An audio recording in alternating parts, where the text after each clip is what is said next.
Olá pessoal, meu nome é Alex Moura, professor de História, e hoje nós vamos estudar um pouco sobre grandes navegações. É um dos acontecimentos que eu, particularmente, mais gosto de estudar. Por quê? Porque é quando o mundo é descoberto. Como assim, professor, o mundo é descoberto? Até então, o mundo era a Europa, o norte da África, uma partezinha da Ásia.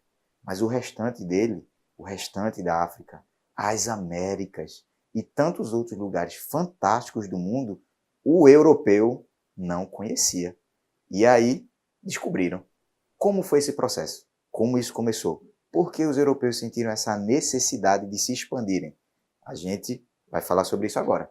Vê só, no capítulo 1, a gente viu ali as transformações da Baixa Idade Média, burguesia, comércio e tudo mais. O Mediterrâneo, gente, ficou pequeno para o europeu. E ele quis, então, mais. Como driblar os outros países que tinham comércio no Mediterrâneo, como eu conseguiria chegar nos locais de fornecimento das mercadorias passando por eles? Ah, seria um negócio bom, né? Eu tenho um intermediário e agora eu vou cortar esse intermediário. Posso comprar direitinho na fonte. Foi isso que os europeus pensaram. E aí começaram a procurar rotas alternativas para escapar do congestionado comércio mediterrâneo. Os portugueses são um dos primeiros a começar esse processo. Mas não necessariamente por conta dessas questões que a gente falou agora. Tem outros motivos mais profundos. Entre eles, a afirmação de uma nova dinastia que estava nascendo. Enfim, mas isso é assunto para a gente aprofundar no estudo. Os portugueses são dos primeiros, né? Como a gente já falou. Começam lá em 1415, tomando a cidade de Ceuta, no norte da África. Era uma cidade rica no comércio de ouro subsaariano. Eles estavam de olho no ouro, por isso foram para Ceuta. Com o passar do tempo, os reis foram percebendo que eles poderiam ter mais do que apenas ouro e começaram a navegar mais ao sul. E eles chegam numa região chamada Cabo Bojador. Nome feio, né? Bojador. Por que esse nome Bojador? É uma região de muitos arrecifes, próximo da costa, e de ventos e correntezas bastante traiçoeiros, e de muito nevoeiro, muita neblina. E o barulho das águas batendo nas rochas fazia um barulho ensurdecedor, que a 1 quilômetro de distância, para vocês terem uma ideia, se ouvia. Então isso colocava muito medo nos navegadores, que tinham medo do Oceano Atlântico, porque era desconhecido. Assim como nós temos medo daquilo que a gente não conhece, muitas vezes, os europeus também tinham medo do Oceano Atlântico. Havia muitas histórias de monstros, enfim, que o mundo acabaria e eles cairiam num abismo sem fim. Então, achavam que esse bojador era esse lugar. Mas não era. Era apenas um cabo. E até que um navegador teve a ideia de não navegar tão próximo a ele, né? Vamos dar um contorno. E aí ele contorna, é o Gil Eames, contorna e consegue atravessar o bojador e continuar as navegações. E aí o homem vai descobrindo coisas que os romanos já conheciam, mas havia se acabado por conta da Idade Média, havia diminuído e o conhecimento havia se perdido. E eles chegam em regiões costeiras da África muito ricas em ouro, muito ricas em marfim, muito rica em produtos exóticos, e o homem, o europeu, começa agora a pegar esses produtos, levar para a Europa e vender. Isso vai aumentando o comércio. Expansão marítima tem relação, tem que ver com expansão do comércio. É a Europa sair do Mediterrâneo e descobrir terras fora. Os europeus descobrirem, né? Porque elas já eram habitadas. A América já era habitada, a África já era habitada. Eles apenas chegam e podemos dizer assim, até de certo modo não, com certeza, invadem, conquistam essas terras, sobretudo aqui na América. Pois bem, essa expansão portuguesa pela costa da África é chamada de périplo africano. Qual era o desejo do europeu, do português?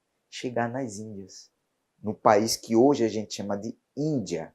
Mas na época, Índia era um termo muito genérico. se referia a tudo que estava ao Oriente. E ao chegar lá, eles comprariam as especiarias e revenderiam na Europa. Era um comércio bastante lucrativo. Eles podiam lucrar até 6.000% em uma viagem. Diga aí, muito dinheiro.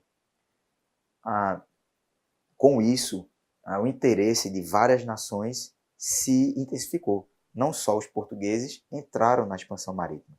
Espanhóis, franceses, ingleses também entraram nessa corrida. Um pouco mais tarde, mas também entraram. Tipo, os portugueses fizeram o caminho e abriram a porta. Depois que os portugueses abriram a porta, todo mundo passou por ela. Foi um problema que os portugueses tiveram que enfrentar. Mas fazer o quê? A vida é assim. E as práticas desses países na exploração de suas regiões, que a gente chama de colônias, ela se deu de maneira diferente.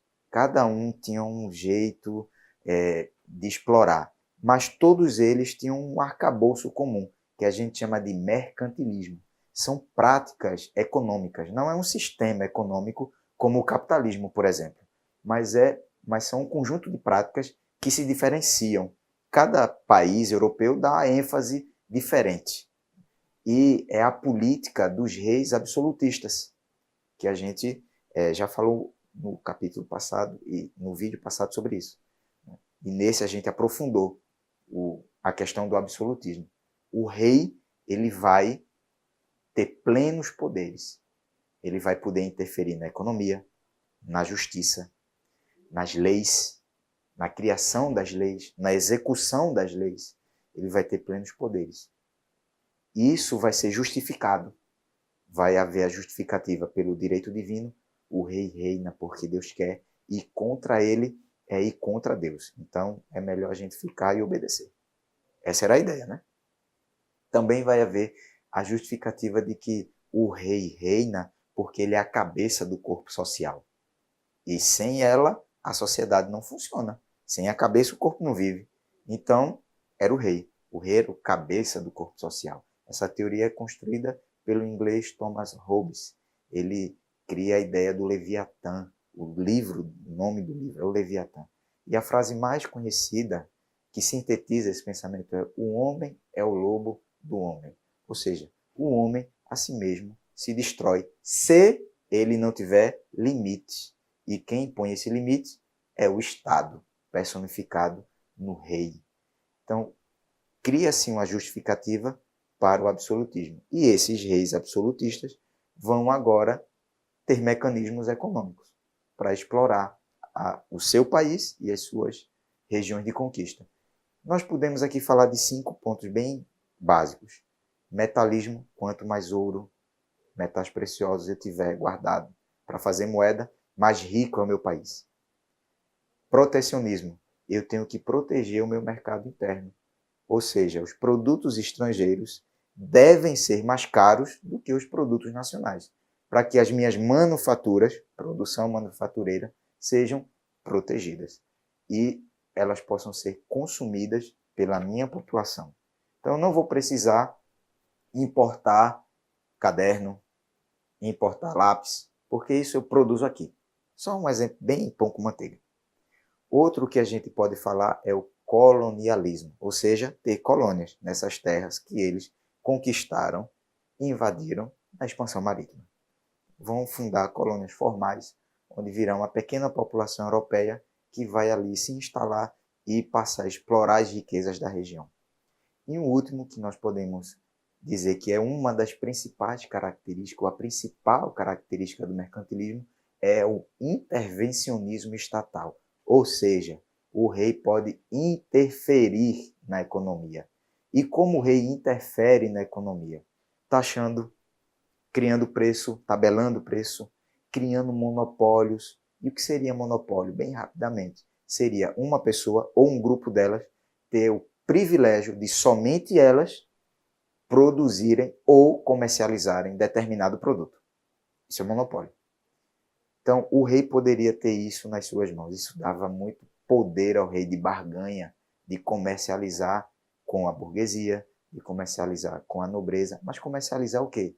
Cargos, privilégios, poder, dinheiro, e o rei acabava sendo uma espécie de moderador das relações sociais, políticas e econômicas. Então veja que está tudo interligado. A gente não consegue imaginar a expansão marítima ou grandes navegações sem o arcabouço de um rei por trás para organizar tudo isso. E essa exploração não seria sistematizada sem o mercantilismo. Ok? Espero que vocês tenham gostado, que aproveitem o estudo. Vamos lá, até a próxima. Tchau, tchau.